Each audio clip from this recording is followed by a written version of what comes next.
வணக்கம். இன்றைக்கி காலை தோசைக்கு நான் மணத்தக்காளி கீரை சட்னி செய்ய போகிறேன். மணத்தக்காளி கீரை கொஞ்சம் கசப்பாக இருக்கும், அதனால் பொரியல் செஞ்சால் சாப்பிட மாட்டாங்க. சட்னியாக யூஸ் பண்ணிக்கிறது. சட்னி அரைச்சிட்டோம்னா நல்லா டேஸ்ட்டாக இருக்கும், சாப்பிட்ருக்குவாங்க. இது எப்படி செய்கிறதுன்னு பார்ப்போம். தேவையான பொருட்கள் உளுந்து, கொஞ்சம் கடலைப்பருப்பு, கருவேப்பிலை, ஒரு 4 பூண்டு, கொஞ்சம் தேங்காய், ஒரு 5-6 வத்தல், தேவையான அளவு புளி. இதை நம்ம ட்ரை ரோஸ்ட்டு பண்ணி எடுத்துக்க போகிறோம். புளி மட்டும் அப்புறம் சேர்த்துக்கலாம்.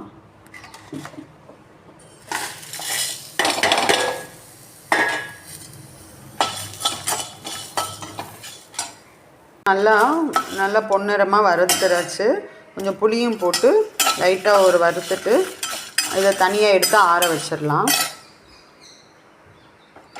இருக்கட்டும். நம்ம கொஞ்சம் பேனில் எண்ணெய் ஊற்றி கீரையை நல்லா வதக்கி எடுத்துக்க போகிறோம். 2 விதமாகவும் செய்யலாம். இப்போ வெங்காயம் தக்காளியெல்லாம் வதக்கி விட்டும் கீரை போட்டு நல்லா வதக்கியும் செஞ்சுக்கலாம். இல்லாட்டி இந்த மாதிரி இது துவையல் மெத்தடு.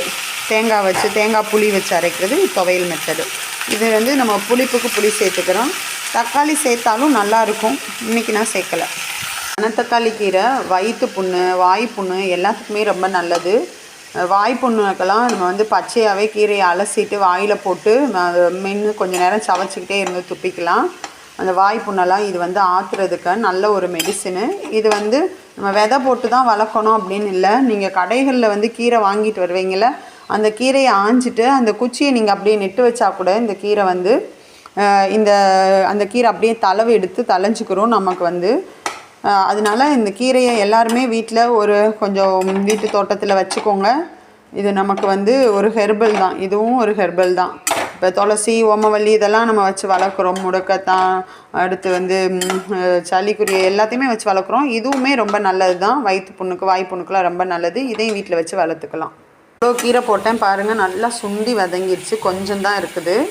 ஆனால் கீரை வதக்குறப்போ நமக்கு நிறையா இருக்க மாதிரி தெரியும். ஆனால் வதக்க கொஞ்சமாயிரும். கீரை பறிச்சுட்டு அந்த தண்டு வச்சுருக்கேன். இதை நான் தூக்கி போடலை. இதை குட்டி குட்டியாக கட் பண்ணி சூப்பு மாதிரி நம்ம தயார் செஞ்சு குடிச்சிக்கலாம். இதுலேயும் இருக்க மருத்துவ குணங்கள் எதுக்கு வேஸ்ட்டாக வெளியில் போகணும். என்னோடய மாடி தோட்டத்தில் என்கிட்ட கீரை நிறையா இருக்குது. அதனால இதை நான் நெட்டு வைக்கல. இதை சூப்பு செஞ்சுக்குவேன். வதங்கிடுச்சு. நம்ம இதை ஸ்டவ் ஆஃப் பண்ணிவிட்டு நல்லா ஆற வச்சுட்டு இதை அரைச்சி எடுத்துக்க போகிறோம். இதெல்லாம் நம்ம மிக்ஸி ஜாருக்கு மாற்றிட்டு நம்ம இதோட தேவையான அளவு உப்பு சேர்த்து நம்ம பல்ஸ் மூடில் விட்டு எடுக்க போகிறோம். தேங்காய் நல்லா நொறுங்கி வரணும்ல, அதனால நம்ம கீரையும் சேர்த்து அரைச்சிக்க போகிறோம். அரைச்சாச்சு. தாளிப்பு கொடுத்துட்டோம்னா சட்னி ரெடி. உளுந்து, வத்தல்